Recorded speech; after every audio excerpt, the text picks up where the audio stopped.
In 1808, something extraordinary happened in Rio de Janeiro. A European royal court crossed the Atlantic Ocean and transformed a distant tropical colony into the capital of an empire.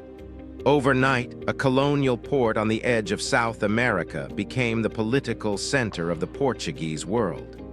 Ships crowded the harbor, nobles filled the narrow streets, and a city built for a colonial administration suddenly had to host the government of a global empire. For the first time in history, a European monarchy would rule its empire not from Europe, but from the Americas. To understand the origins of modern Rio de Janeiro, we must return to this remarkable moment when the city stood between colony and empire, surrounded by mountains, forests, and one of the most extraordinary natural harbors in the world.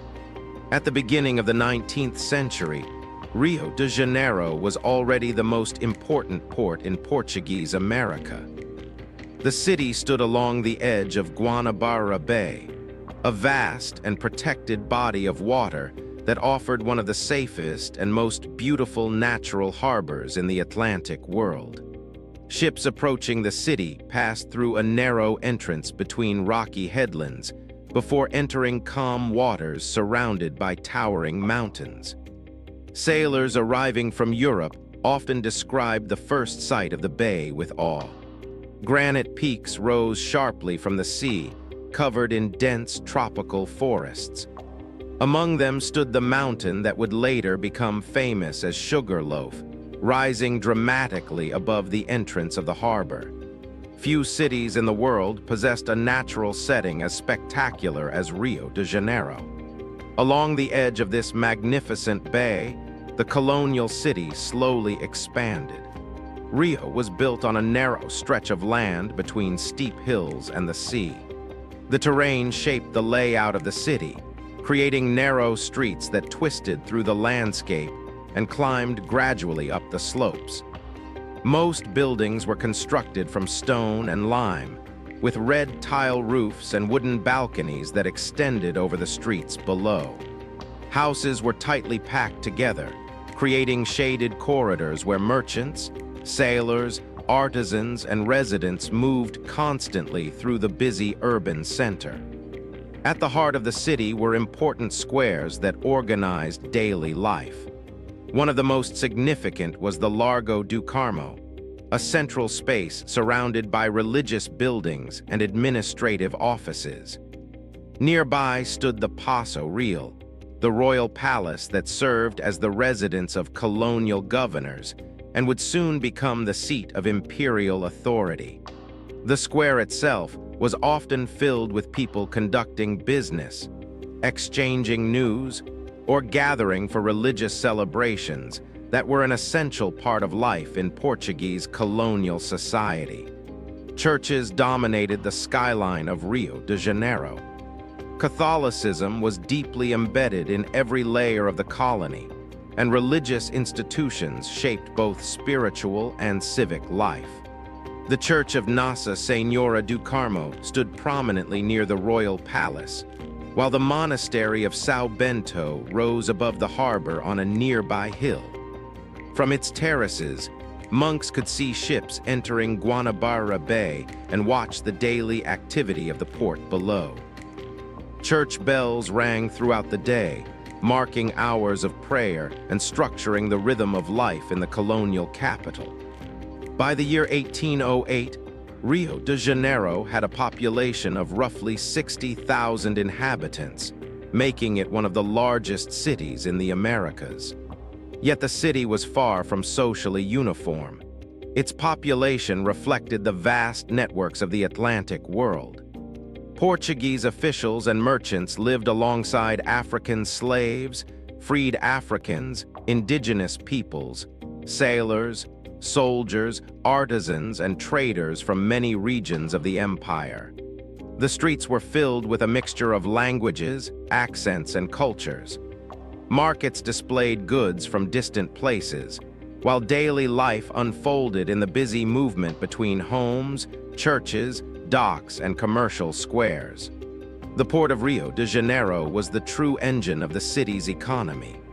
Every day, ships anchored in the harbor carrying cargo from across the Atlantic.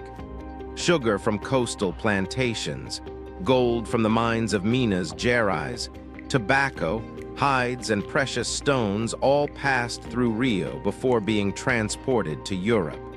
Warehouses lined the waterfront, and port workers spent long hours unloading ships and moving goods through the crowded streets toward merchants and traders. Yet the prosperity of the city also rested on a darker reality. Rio de Janeiro had become one of the largest slave ports in the Atlantic world. Ships arriving from West Africa carried thousands of enslaved people who were forced into markets and distributed across Brazil. Their labor sustained plantations, households, construction, and many of the activities that kept the city functioning. Throughout Rio, enslaved men and women carried goods, transported water, prepared food, and performed countless tasks that maintained the daily life of the colony. The streets of Rio were alive with activity from sunrise to sunset. Merchants displayed tropical fruits, grains, fabrics, and imported goods in open markets. Street vendors moved through crowded squares selling sweets, tobacco, and cooked food.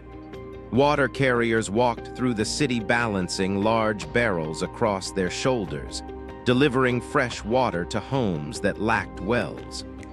Fishermen returned from Guanabara Bay with their daily catch, while porters transported heavy cargo between ships and warehouses. The city was filled with the sounds of voices, footsteps, carts, church bells, and the constant movement of trade. Transportation within Rio relied almost entirely on walking. The narrow streets and steep hills made wheeled vehicles difficult to use in many areas. Wealthier residents sometimes traveled in sedan chairs carried by enslaved workers who navigated the uneven terrain of the city. For most residents, daily life meant walking through the crowded streets, moving between markets, churches, docks, and homes that were scattered across the hillsides surrounding the harbor. Vocer now definium texto para narração. Trade expanded rapidly after the royal arrival. One of the first major decisions made by the Prince Regent was to open the ports of Brazil to international commerce. This ended centuries of strict colonial trade restrictions and allowed merchants from other nations to conduct business in the city. Ships from Britain and other countries began arriving in greater numbers, bringing new goods, technologies, and economic opportunities. Rio de Janeiro quickly evolved into one of the most important trading centers in the South Atlantic. The arrival of the court also brought cultural and intellectual institutions that had never existed in the colony before. The Royal Library was established, transferring thousands of books from Portugal and creating one of the most important centers of knowledge in the Americas. A royal printing press was introduced, allowing newspapers, books, and official documents to be produced locally for the first time in Brazilian history. Scientific academies, military schools, and cultural institutions soon followed, reflecting the ambitions of a city that had suddenly become the seat of imperial authority. Yet even as the city transformed politically and economically, the dramatic natural landscape surrounding Rio remained unchanged. At sunrise, golden light spread across Guanabara Bay as ships drifted slowly across the calm water. Fishermen launched small boats from the shoreline while church bells echoed through the hills. The towering mountains surrounding the harbor reflected the morning sunlight, creating one of the most striking urban landscapes in the world. Rio de Janeiro in 1808 was a city suspended between two worlds.